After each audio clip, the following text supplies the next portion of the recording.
हर college में जो है एमए पॉलिटिकल साइंस नहीं ऑफर किया जा रहा है, 22 कॉलेजेस में ऑफर किया जाता है। 770 750 सीट्स अवेलेबल है, तो कट ऑफ तो बहुत नीचे जाना चाहिए था, बट नीचे नहीं जाता है। क्यों? यही वजह है कि ये कट ऑफ नीचे नहीं जा पाता है। पर कैटेगरी एलोकेशन जो है काफी कम हो जाता है, बहुत रैपिडली कम होता हुआ हमें देखने को मिलता है।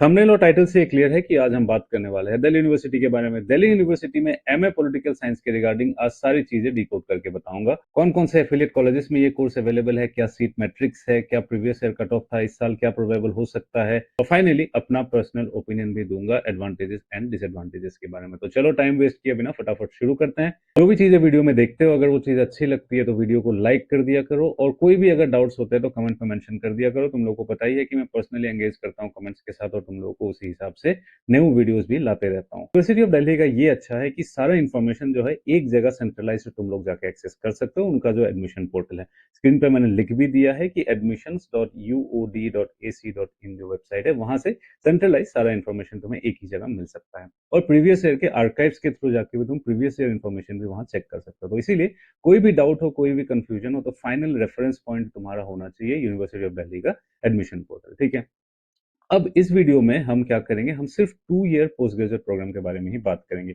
यूनिवर्सिटी ऑफ दिल्ली एक 1 year post graduate degree programme भी ऑफर करता है फॉर दो स्टूडेंट्स जिन्होंने 4 ईयर यूजी प्रोग्राम किया है। उनके लिए 1 साल का पोस्ट ग्रेजुएट प्रोग्राम भी इनके पास अवेलेबल है, जिसके बारे में हम इस वीडियो में बात नहीं करेंगे। उसकी इन्फॉर्मेशन तुम जाके यूनिवर्सिटी के डायरेक्ट वेबसाइट से ले सकते हो, पहली बात। और दूसरी बात, यहाँ दो रिलेटेड और कोर्सेज भी हैं, जैसे कि अफ्रीकन स्टडीज में भी एमए है और ईस्ट एशियन स्टडीज में भी एमए है, जो कि थोड़ा सा आईआर के डोमेन में फॉल हो जाता है। बट उसके बारे में भी हम आज यहाँ बात नहीं करेंगे, क्योंकि उसका जो एडमिशन प्रोसीजर है उसके लिए सीयूईटी का COQP 11 वाले पेपर के थ्रू एडमिशन होता है। जो पॉल साइंस में सीयूईटी पीजी का पेपर है उसके थ्रू एडमिशन नहीं होता है। इसीलिए हम सिर्फ एमए पॉलिटिकल साइंस के बारे में आज यहाँ बात करेंगे। अगर ऑफर करने की अगर बात करें कि कहाँ कहाँ ये कोर्सेस ऑफर किए जाते हैं, क्या क्या ऑप्शंस तुम्हारे पास अवेलेबल है, तो उसके लिए एक तो सबसे पहले दो डिपार्टमेंट्स बने हुए हैं, नॉर्थ कैंपस और साउथ कैंपस के अंदर जो है department of political science, faculty of social science, ये अपना कोर्सेस रन करते हैं सेंट्रल लेवल पे। ठीक है, इसके अलावा एक एनसी वेब करके भी उनका ऑर्गेनाइजेशन है, जिसपे mostly which is for dedicated for women candidates, non collegiate women's education board, पता ही होगा तुम लोगों ने, एनसी वेब सुना होगा। नेक्स्ट, इसके अलावा जो है 22 एफिलिएट कॉलेजेस हैं जिनके अंदर, जिनके through masters in political science course offer किया जाता है। कई सारे कॉलेजेस है डीयू में, हर कॉलेज में जो है एमए पॉलिटिकल साइंस नहीं ऑफर किया जा रहा है, 22 कॉलेजेस में ऑफर किया जाता है। अब अगर बात करें हम, तो इन 22 कॉलेजेस में से तुम देखोगे कि 11 कॉलेजेस जो है डेडिकेटेडली वुमेन्स कॉलेजेस हैं। सिर्फ 11 कॉलेजेस ही इसके अंदर बचते हैं जो कि कोएड कॉलेजेस है। तो इन 11 कॉलेजेस के साथ ये दो डिपार्टमेंट के सेंटर्स को मिला के लगभग हम कहते हैं कि 13 जो है कोएड ऑप्शंस अवेलेबल है दिल्ली यूनिवर्सिटी के अंदर। बाकी अगर वुमेन्स कैटेगरी की बात करें तो नॉन एनसी वेब जो है ये भी वुमेन्स के लिए ही डेडिकेटेडली अवेलेबल है इसके अंदर की सीट। ठीक है, यहाँ भी C1 और C2 का कैटेगराइजेशन किया गया है। C1 वो बच्चे हैं जो कि दूसरे यूनिवर्सिटी से यूजी करके आते हैं, और C2 वो बच्चे हैं जो दिल्ली यूनिवर्सिटी से ही अंडर ग्रेजुएट करते हैं। ऑलरेडी वो डीयू में एंटर कर चुके थे, अंडर ग्रेजुएट पे ही सीयूईटी के थ्रू या डिफरेंट माध्यम से वहां एंटर कर चुके थे।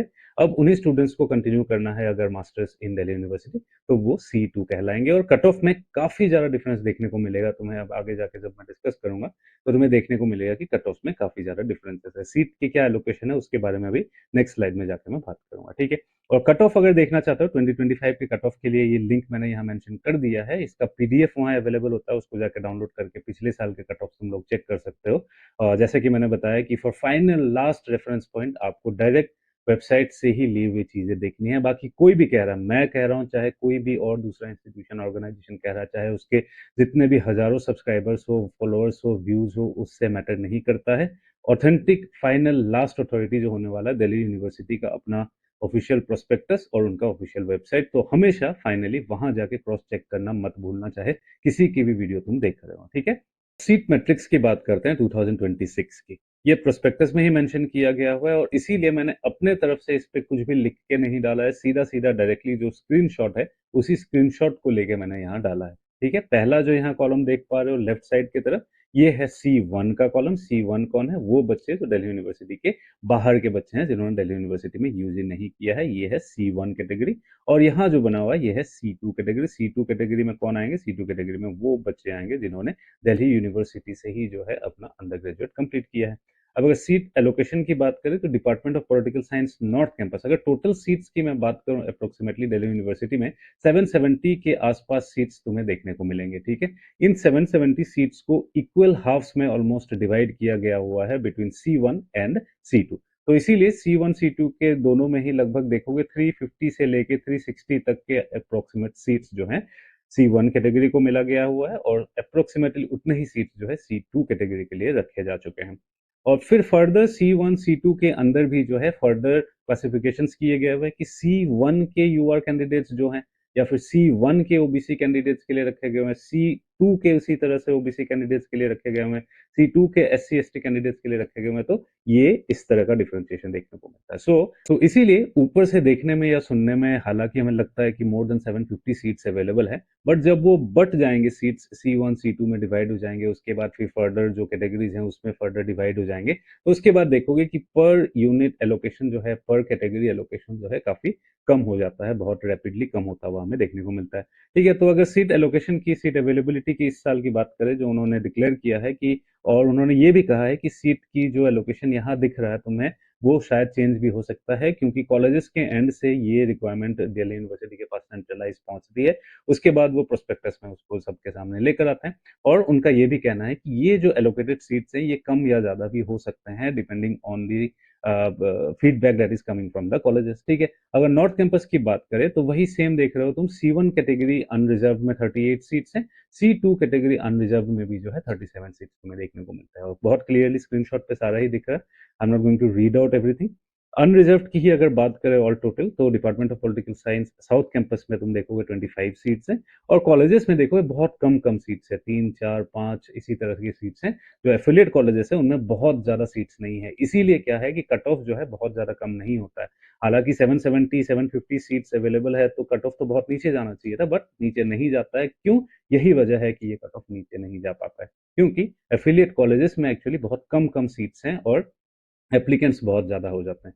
तो ARSD कॉलेज में 3 यूआर है, 2 SC 1 ST 3 OBC 1 यूआर। इसके उपरांत जो सुपरएनुअरी सीट्स हैं वो इसके ऊपर ऐड होंगे, जैसे कि PWD के कैंडिडेट्स हैं, वार्ड कैंडिडेट्स हैं, या फिर जो भी एक्स्ट्रा सुपरएनुअरी कैटेगरी के सीट्स होते हैं वो इसके अलावा इसके उपरांत ऐड होंगे। ठीक है, तो देखो सारे कॉलेज में 3 4 सीट्स ही यूए के लिए अवेलेबल है, और दूसरे कैटेगरीज के लिए फिर जाहिर सी बात है कि और भी कम होने वाला है। फाइन, सो आगे हिंदू कॉलेज में 3 सीट्स अवेलेबल हैं। सारे ही कॉलेजेस में बहुत ज्यादा सीट्स जो अवेलेबल है, सबसे मैक्सिमम अगर हम कहें तो किरोड़ीमल कॉलेज में 5 सीट अनरिजर्व के लिए C1 में है और 6 सीट अनरिजर्व C2 में है। तो ये थोड़ा सा ज्यादा, अगर बड़े में कह रहा हूं मैं, तो 5 6 से ज्यादा नंबर कहीं भी देखने को हमें नहीं मिल रहा है। सारे ही कॉलेजेस में बहुत कम कम सीट्स है, देखो तुम किसी किसी कॉलेज में तो इनफैक्ट 2 सीट्स भी अवेलेबल है, जैसे कि जाकिर हुसैन कॉलेज में सिर्फ 2 ही सीट है, SGTB खालसा कॉलेज में सिर्फ 2 ही अनरिजर्व के लिए है। तो बाकी कैटेगरी के सीट्स तो वहाँ है ही नहीं उनके पास इस साल। ठीक है, सो SC ST category, EWS category के लिए वहाँ है ही नहीं सीट, देख रहे हो। तो इस तरह का एक टफ कंपटीशन हमें सीट्स के रिगार्डिंग देखने को मिलता है।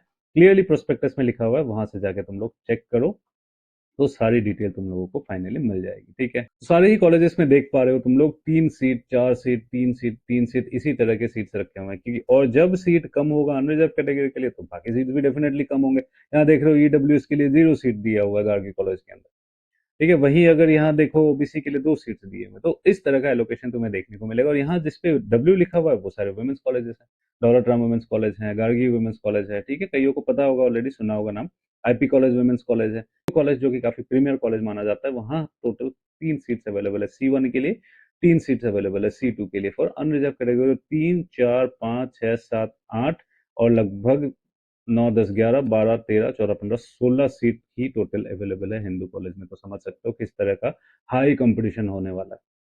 सिर्फ 16 बच्चे, इस देश में कितने बच्चे CUET PG अप्लाई करते हैं, और दिल्ली यूनिवर्सिटी एक इतना प्रीमियर ऑर्गेनाइजेशन है कि दिल्ली में लोकेटेड है, तो हर बच्चे आना चाहता है सिटी में जाके, अच्छा एक्सपोजर लेना चाहता है। तो कितना ज़्यादा कंपटीशन होने वाला है आप लोग समझ सकते हो, ठीक है। तो जानकी देवी मेमोरियल में भी उसी तरह से 2, 1, 1 इस तरह के सीट्स हैं। और भी प्रीमियर कॉलेजेस की अगर हम बात करें तो लेडी श्री राम कॉलेज भी काफ़ी प्रीमियर कॉलेज है, वहाँ भी देखोगे 2 सीट्स अवेलेबल है, तो 2, 3, 4, 5, 10 ही सीट केवल अवेलेबल हुए हैं यहाँ। तो सारे ही एफिलिएट कॉलेजेस में 10 से लेके 16-17 से ज़्यादा सीट कहीं भी अवेलेबल नहीं होने वाला है। Motilal Nehru 3 seat, Ramjas college 3 seat, Satyavati college 2 seats, ठीक है। आगे देखो PGDAV Zakir Hussain 2 seats, Guru Tegh Bahadur Khalsa SGTB Khalsa 2 seats. तो इस तरह के एलोकेशन से जाते जाते हमें क्या दिखता है, 156 C1 के लिए सीट्स अवेलेबल है अनरिजर्व, और 155 C2 के लिए सीट्स अवेलेबल है अनरिजर्व। इसी के प्रोपोर्शनल परसेंटेज में फिर दूसरे कैटेगरीज के सीट्स है, तुम लोग लगा सकते हो। और मैंने अप्रोक्सीमेशन किया था, ये रफली 760 से 770 के आसपास आता है। एक बार नंबर दोबारा चेक करके तुम लोग कमेंट पे मेंशन भी कर सकते हो कि कितने टोटल सीट्स यहाँ दिख रहे हैं तुम लोगों को इस टेबल के लास्ट कॉलम के अंदर। अब बात करते हैं कि पिछले साल के कट ऑफ्स किस लेवल तक गए थे। देखो कट ऑफ्स बहुत हाई पिछले साल डीयू में भी गए थे, 200 से कम सीट मिल पाना अनरिजर्व कैटेगरी में C1 में बहुत ही ज्यादा मुश्किल होने वाला है। इस साल तो कई बच्चे कह रहे हैं कि एग्जामिनेशन अच्छे हुए हैं, अगर कट ऑफ ऊपर गए तो और भी शायद ज्यादा मुश्किल हो सकती है। 200 के कम सीट मिल पाना शायद बहुत मुश्किल हो सकती है फॉर C1 कैटेगरी के unreserved students going by previous years cut off trend. इस साल क्या होगा, no one knows about it. जब नंबर आएंगे तब चीजें सामने निकल कर आएंगे और कट ऑफ्स आएंगे तो उसी हिसाब से पता चलेगा। अब पिछले साल के कट ऑफ देखें हम तो ARSD कॉलेज जो है, ARSD कॉलेज ने 228 का कट ऑफ खोला था अपना अनरिजर्व C1 कैटेगरी के लिए। बट बाद में और भी ज्यादा कट ऑफ लिस्ट आते हैं, कट ऑफ 2 भी आता है, कट ऑफ 3 भी आता है, 3 कट ऑफ लिस्ट तो डेफिनेटली आते हैं। बट इस चीज का ध्यान रखना कि maximum many of the colleges में जो है फर्स्ट कट ऑफ लिस्ट में ही सीट्स फुल हो जाएंगे। कोई कॉलेजेस ऐसे होंगे जो सेकंड कट ऑफ भी लाएंगे और थर्ड कट ऑफ भी लाएंगे, इसके अलावा कोई स्पॉट एडमिशन्स भी होते हैं। ARSD में मुझे जितना याद आ रहा है थर्ड कट ऑफ के बाद भी जो है एक स्पॉट सीट बचा था पिछले साल अनरिजर्व्ड कैटेगरी के लिए, उसको एक बार तुम लोग चेक भी कर सकते हो, वही वेबसाइट से ही पिछले साल के आर्काइव से चेक कर सकते हो। जितना मुझे ध्यान आ रहा है, if I am not wrong, ARSD में जो है थर्ड कट ऑफ में स्पॉट में एक सीट अनरिजर्व का बचा हुआ था। उसी तरह से अलग अलग कॉलेजेस में रिक्वायरमेंट के हिसाब से सीट्स कई बार बचे रहते हैं, बट वो कम्प्लीटली लक फैक्टर हो जाता है, उसके ऊपर तो हम डिपेंड नहीं कर सकते हैं। मैक्सिमम हमें सेकंड कट ऑफ तक ही प्रीवियस ईयर के ट्रेंड्स चेक करने हैं, उसके पीछे जो है उसके बाद थर्ड कट ऑफ या फिर स्पॉट एडमिशन जो है, ये सारी चीजें बिल्कुल ही लक फैक्टर हो जाता है, किस्मत के ऊपर बात आ जाती है फिर, ठीक है। तो सारी चीजें मैंने फर्स्ट कट ऑफ के बारे में मेंशन यहाँ किया हुआ है। ARSD में 228 कट ऑफ चला गया था अनरिजर्व C1 के लिए। आगे जाके मैं एक स्क्रीनशॉट और दिखा दूंगा जिसमें तुम लोग को आइडिया हो जाएगा कि अनरिजर्व्ड और फिर बाकी कैटेगरीज में किस तरह के डिफरेंसेस तुम एक्सपेक्ट कर सकते हो।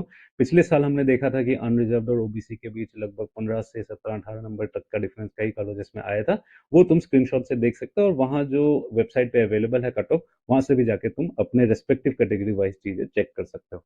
तो ARSD अनरिजर्व C1 में 228 आया था, वही C2 में अगर देखोगे 208 आया था। तो काफी डिफरेंस यहाँ तुम लोगों को देखने को मिल रहा है, 20 नंबर का difference is a very major difference. तो this is an advantage that the students studying in Delhi University are going to get, जो कि C2 कैटेगरी के स्टूडेंट्स हैं। डॉलर ट्रम्प 228 लगभग इक्वल। अब देखोगे कट ऑफ जो है इस रेंज में मैक्सिमम कॉलेजेस में होने वाले हैं। कुछ जो टॉप कॉलेजेस हैं उनमें काफी ज्यादा होने वाला है, 20 नंबर 25 नंबर इसमें से एक्स्ट्रा होने वाला है, और जो इससे थोड़े से कम या आउट कैंपस के कॉलेजेस होने वाले हैं वहां थोड़े से कम होने के तुम एक्सपेक्टेशंस कर सकते हो, ठीक है। सो देखो डॉलर ट्रम्प में 228 था, department of political science north campus 234, south campus 221, Deshbandhu college 221, Gargi college 226, Hindu college 253। देखो ये एक प्रीमियर कॉलेज है, यहाँ 253 जाते हुए दिख रहा है तुम्हें, इसमें से लगभग 20-25 नंबर एक्स्ट्रा जाते हुए दिख रहा है, जो मैंने कहा था कि 25 नंबर के आसपास एक्स्ट्रा तुम्हें दिखेगा बिल्कुल प्रीमियर इंस्टीट्यूशंस में अगर चेक करोगे। IP कॉलेज 225, वही C2 के भी सारे लिस्ट दिए हुए हैं, तो देखोगे हिंदू में C1 और C2 के बीच बहुत ज्यादा डिफरेंस नहीं है, सिर्फ 3 ही नंबर का डिफरेंस। वहीं ARSD में अगर देखते हो तो C1 और C2 के बीच 20 नंबर का डिफरेंस है। तो कहने का मतलब है कि कोई यूनिवर्सल इस तरह से क्लासिफिकेशन तुम नहीं कह सकते हो कि C1 और C2 के बीच जो है 20 नंबर का डिफरेंस रहेगा ही, या फिर अनरिजर्व्ड और OBC के बीच जो है 20 नंबर का डिफरेंस रहेगा, इस तरह का स्टैंडर्डाइज तुम नहीं कर सकते हो। बट फिर भी पिछले साल के कट ऑफ से एक रफ अप्रोक्सीमेशन तुम लोग लगा सकते हो। तो ये कट ऑफ निकल कर आया है। आगे देखोगे तो जानकी देवी मेमोरियल कॉलेज जो है वुमेन्स कॉलेजेस के अंदर, Janki Devi Memorial College is a women's college, यहाँ देखोगे कि कट ऑफ जो है 218 टू द लोअर साइड 218 तक कट ऑफ गया था फर्स्ट लिस्ट के अंदर, ठीक है, 218।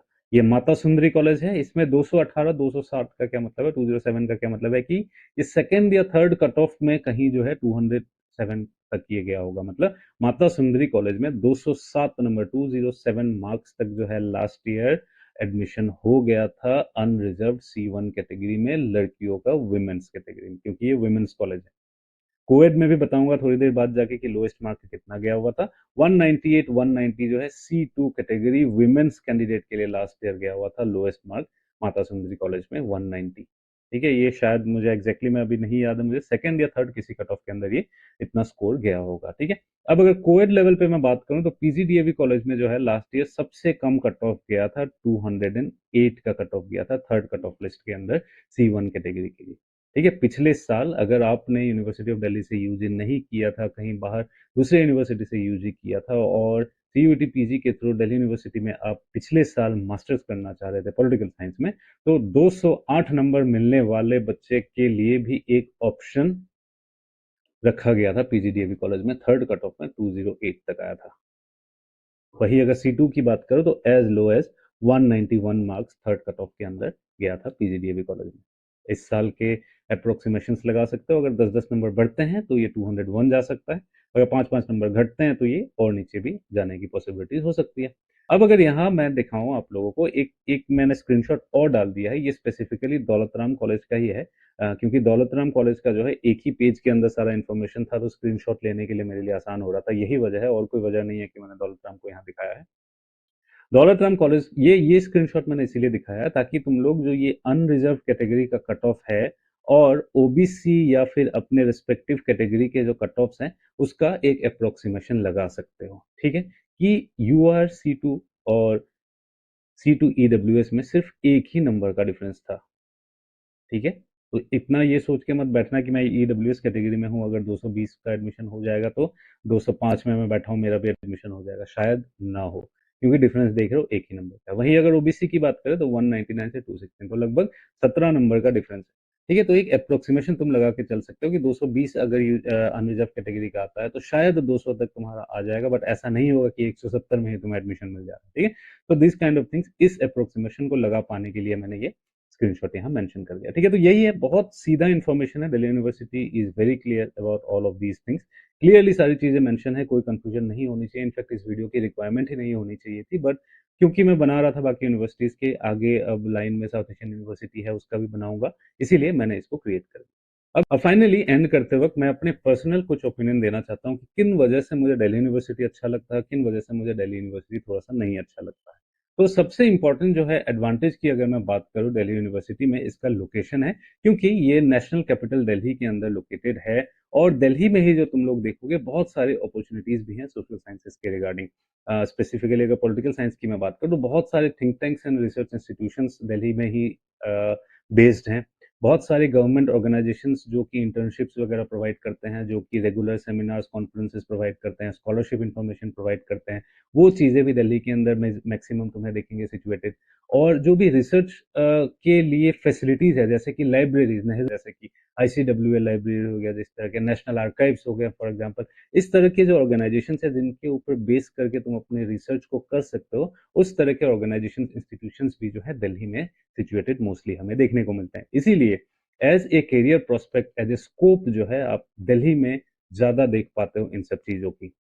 आपके अपने अपने कॉलेजेस, अपने अपने यूनिवर्सिटीज में तो डेफिनेटली सेमिनार्स कॉन्फ्रेंसेस होते ही रहेंगे, बहुत ही डिस्टिंग्विश्ड गेस्ट्स को बुलाया जाएगा, उनके सेमिनार्स कॉन्फ्रेंसेस होंगे, आपको सीखने को मिलेगा बहुत कुछ। बट अगर आप दिल्ली में रहते हो तो आप देखोगे कि almost every week, almost every 2 week कहीं ना कहीं किसी ना किसी रिसर्च इंस्टीट्यूट में कोई ना कोई सेमिनार, कॉन्फ्रेंस या लेक्चर्स चल रहे होते हैं, तो आपको आसान रहता है मास्टर्स के दौरान घूम घूम के एक नेटवर्किंग करने की और अपने रिसर्च एरिया को डेवलप कर पाने का एक स्कोप आपको यहाँ मिल पाता है। कि आप जाते हो कि फलाने एक कॉन्फ्रेंस में चले जाते हो, वहाँ इंडिया और चाइना के बारे में कोई डिस्कशन चल रहा है, तो आप उन चीजों को सुनते हो, घर आके दोबारा इंक्वायरी करते हो, रिसर्च करते हो, स्टडी करते हो, तो आपको एक रिसर्च एरिया ढूंढने में आसानी होती है, जो कि दिल्ली या कैपिटल एरिया में थोड़ा सा कन्वीनियंट है। और इसीलिए दिल्ली यूनिवर्सिटी मुझे अच्छा लगता है, बिकॉज ये पॉसिबिलिटी आपको प्रोवाइड कर पाती है, जो कि जेएनयू में भी डेफिनेटली है, या साउथ एशियन यूनिवर्सिटी में या जामिया मिलिया में भी डेफिनेटली है।